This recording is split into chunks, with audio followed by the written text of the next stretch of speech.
breaking news. And I mean, this is the kind of breaking news that future military historians are going to be citing as a turning point. It is Thursday, January 29, 2026, and the landscape of European defense has just shifted. I mean, right under our feet. Ukraine has officially started mass production of the 155 millimeter howitzer, and on a scale that, frankly, nobody thought was possible. Not in the middle of a high-intensity war. We're talking a secure deal for 200 new units mounted on, get this, German Mercedes-Benz Zetros chassis. This isn't just an upgrade. This is a game changer for European defense independence. It really is. It's a watershed moment. It signals that Ukrainian industry isn't just, surviving bombardment. It's actually industrializing the war effort itself. Exactly. Before we unpack the nuts and bolts of this incredible machine and what this deal actually means, I want to take a second. If you're listening and you support the cause of freedom and Ukrainian sovereignty, if you want to stay ahead of the curve, subscribe to Defense Reports, your go-to source for timely, in-depth military and defense reports. Seriously, do it now. You won't regret it. Absolutely. The insights we're getting into today they're crucial for understanding the future of modern warfare and how democracies defend themselves. I'm Alex, joining with Aurea in the latest podcast by Defense Report for sharp, no-nonsense breakdowns of the latest in global defense news, military technology, and strategic developments. And today we're going to cover the 2S-22 Bohdana. But listen, this is not just a story about a gun. This is the story of the Frankenstein artillery system, a weapon that survived direct orders to be destroyed by its own creators, only to rise from the ashes and become the absolute backbone of the Ukrainian army. It's an incredible story of engineering resilience. We're going to look at how a single prototype, which was literally hours from being blown up, ended up being the key to liberating Snake Island. And we have to talk about what I'm calling the chassis odyssey. I mean, this gun has been mounted on everything. Soviet trucks, Belarusian ones. Czech mining vehicles. Czech mining vehicles. And now, these heavy-lifting German beasts. It's an integration nightmare that somehow worked. Plus, we need to unpack the Danish model. It's this unique financial strategy that let Ukraine just bypass the usual political gridlock and ramp up production while under fire. Our mission today is simple. We're going to understand how a domestic industry was built from scratch in the middle of a war zone. So let's dive straight into the breaking news, the German connection. Right. So today's news, January 29, 2026, we have a massive allocation of 750 million euros. And this is part of a larger 1.2 billion euro package from Germany.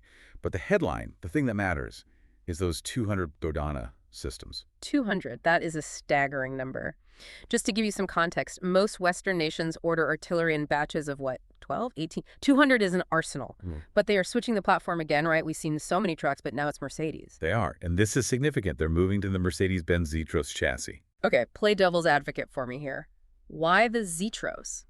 Is this just about slapping a prestigious badge on the hood, or is there a real functional reason? Because introducing yet another truck into the logistics chain just sounds like a headache. It would be if the truck was new to them, but it's not. The Zetros is an off-road beast designed for extreme conditions. But the brilliance here is logistical. Ukraine already uses the Zetros for logistics, for fuel tankers, for transport. So the mechanics already have the spare parts and the know-how? Exactly. It's all about standardization. You don't need a separate supply chain for the gun truck versus the fuel truck. If the engine blows on the howitzer, you can, in a pinch, cannibalize a fuel truck if you absolutely have to. That makes so much sense. It's unglamorous, but logistics wins wars. And there's another factor. Weight. The Zetros handles heavy loads exceptionally well. This basically future-proofs the system. It means it can handle the extra weight of future upgrades, like automatic loaders, which we know are in testing. The previous chassis, they were often pushed to their absolute suspension limits. This gives them breathing room. We'll get to that autoloader later, because that is a massive tech leap. But I want to stick on the production numbers. President Zelensky announced back in October 2025 that production had hit 40 units per month. That number is almost hard to believe if you look at the timeline. At the start of the full-scale invasion, 0 serial production. None. In 2023. Maybe 6 per month. Now they are turning out 40 a month. 40 a month. That's nearly 500 a year. That's more than the entire artillery production of some major NATO powers. It is. It means that nearly 40% of all artillery on the front line right now is Ukrainian-made. That is industrial sovereignty. It means they aren't waiting for a shipment from overseas to arrive. They're building the line themselves. And that's so critical. We've seen how political delays in the US or the EU can starve the front line of ammunition, of barrels. If you build it yourself, you control your own destiny. Precisely. But to really appreciate how huge today is, in 2026, we have to go back to how close this whole project came to total extinction. We have to go back to February 2022. The invasion begins. It's late February 2022. Yes. Russian forces are streaming across the border. There's exactly one Bohdana in existence, prototype 1.0. It's on a KRAZ truck, and it's sitting at the factory in Kramatorsk, which is dangerously close to the front. And the order comes down, burn it. Yes. The specific order from the top was to destroy the prototype. The logic was sound. They could not let this experimental 155mm tech fall into Russian hands. It was seen as a sunk cost, a loss. Imagine being the engineers who spent years building this thing, and the order comes in to blow it up, but they didn't. They disobeyed the spirit of the order, if not the letter. The manufacturer refused to detonate it. Instead, they frantically disassembled it. They took the massive cannon off, stripped the chassis, and moved the pieces out of Kramatorsk to the rear, using civilian transport. They effectively hid the gun in pieces like a puzzle. That is just so gutsy. If they had been caught, or if the Russians had found the pieces. But they weren't. And once the immediate threat to Kyiv subsided, they reassembled it. And this is where the legend really starts. That single prototype, the one that was supposed to be a pile of scrap metal, was put on a barge and sent to the Danube Delta. This is the Snake Island story. I love this part. It's cinematic. The Russians had occupied Snake Island. It was a strategic choke point blocking grain exports. So Ukraine stationed this single prototype on the coast. Because the Bohdana is a 155mm system with a long barrel, it could fire 50 kilometers out. And for those listening who aren't artillery nerds, 50 kilometers is a long, long way. Most standard Soviet guns can't touch that. Exactly. They were shelling the island from the mainland, coordinating with drones for spotting. That one gun, along with some French Caesars, made the island untenable. The Russians had to retreat.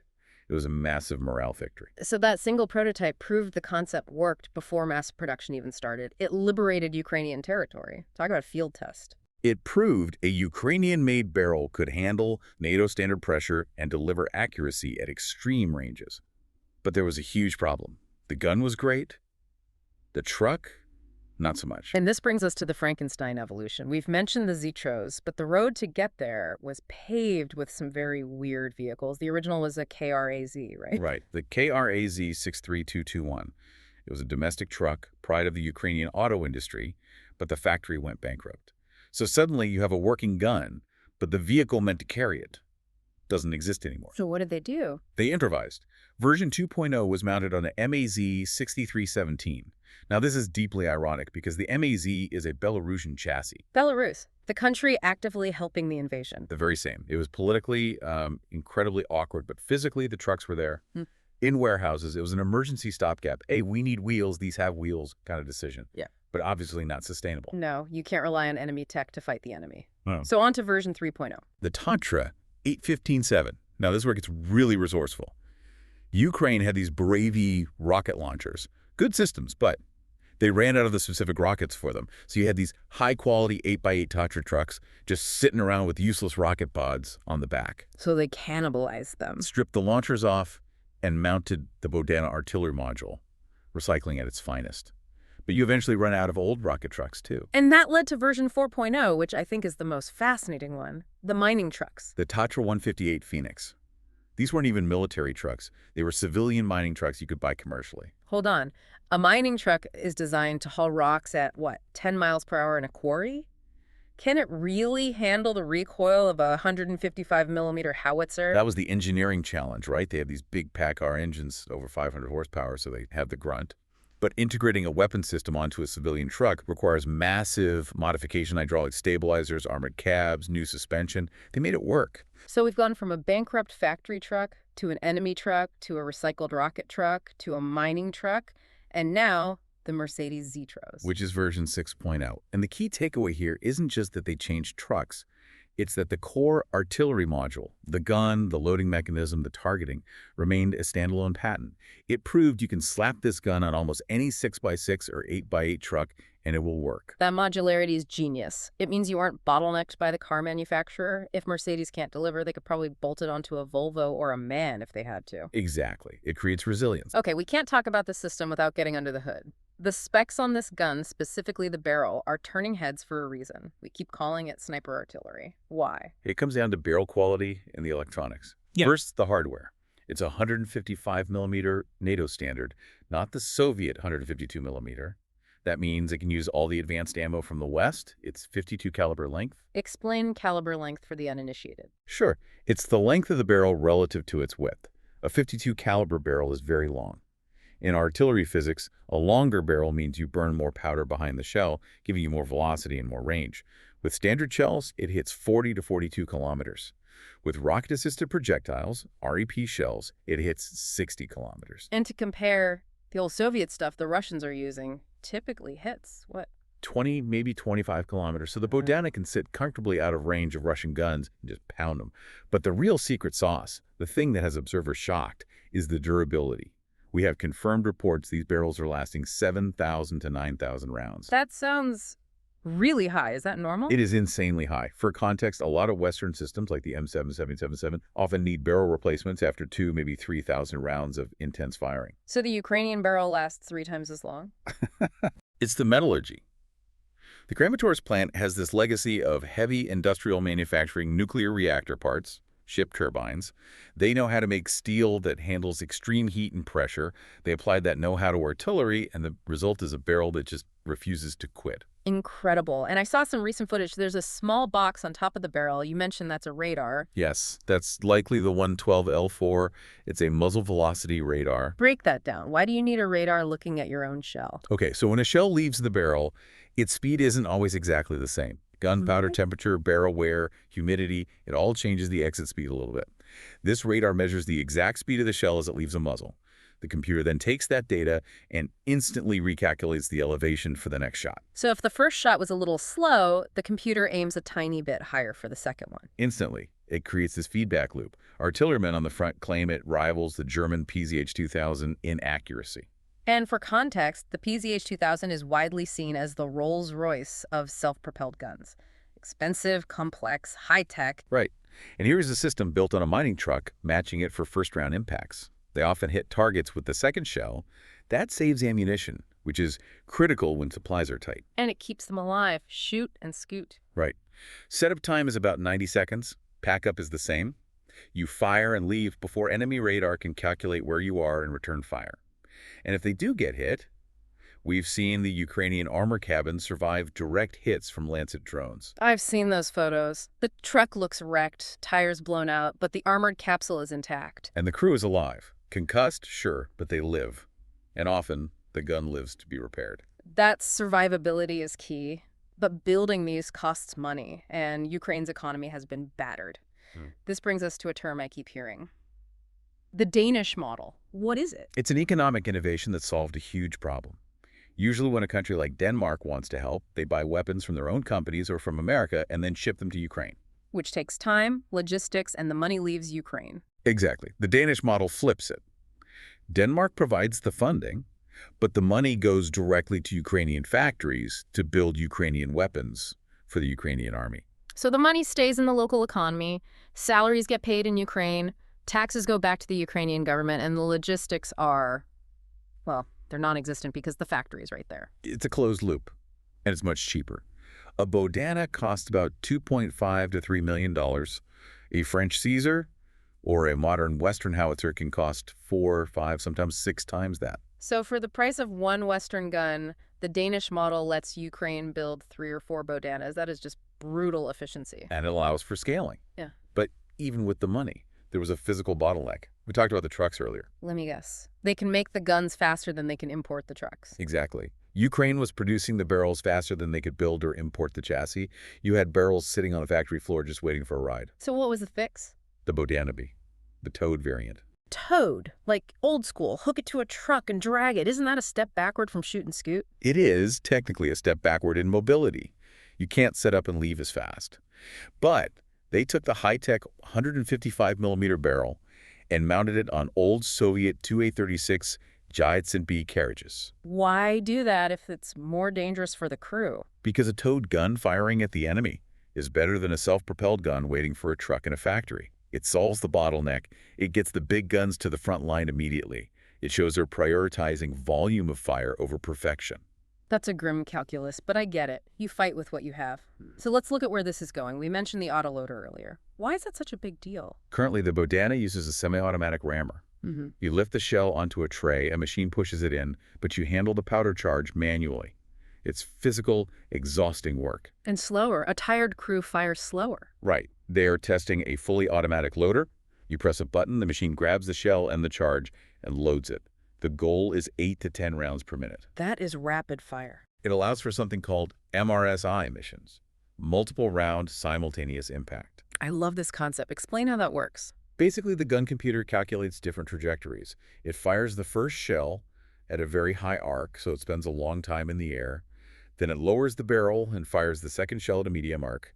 Then it lowers it further and fires the third at a flat trajectory. So the first one takes the longest to travel, the last one takes the shortest. And if the math is right, all 3 shells land on the target at the exact same second. That is terrifying. It means the enemy gets zero warning, just sudden, total destruction. It creates a shock effect that single shots just can't match. There's also talk of a .39 caliber concept, a shorter barrel. Why would you want less range? Mobility and replacement. The U.S. gave Ukraine a lot of M777 towed howitzers. Great guns, but they're lightweight titanium and they're wearing out. A shorter, lighter Bohdana could replace those at the brigade level. It's easier to hide in a tree line, easier to tow through mud. It really seems like they are building an entire ecosystem, not just one gun, but a whole family of systems. That's the bigger picture here. Ukraine is moving away from reliance on erratic foreign aid delivery. They're building a sovereign artillery ecosystem, barrels, chassis, software, radar, all NATO compatible, but independent of political winds in Washington or Brussels. That's the ultimate security guarantee, being able to make it yourself. And doing it under fire. It's unprecedented in modern history. Okay, let's wrap this up. We've gone from a single prototype, hiding from destruction orders, to a fleet of hundreds, churning out 40 a month, mounted on top-tier German trucks. It's a symbol of survival. The Bohdana isn't just a gun anymore. It's proof that Ukraine can out-innovate and outproduce its adversary when it has the resources. They took a chaotic mix of parts and forged a weapon that defines their defense. And here's a final thought for you to chew on. Ukraine now holds the patents for this modular system. They are producing it at a fraction of the cost of Western competitors, and it's been battle-tested in the most intense artillery war of the 21st century. Right. It has a combat record that theoretical weapons just don't have. So could Ukraine become a major exporter of heavy artillery to Europe once the war ends? Is the Bohdana destined to become the Kalashnikov of howitzers? Simple, effective, affordable, and everywhere. It's a very real possibility. Yeah. European armies need to rearm, and they need to do it on a budget. The Bohdana is proving it can do the job better and cheaper than almost anything else. Something to watch closely. You've been listening to Defense Report by Alex and Aria, where we analyze the latest in military strategy, global defense, and advanced weaponry. And remember, knowledge is your best defense. Subscribe to Defense Reports, your go-to source for timely, in-depth military and defense reports. We'll catch you next time.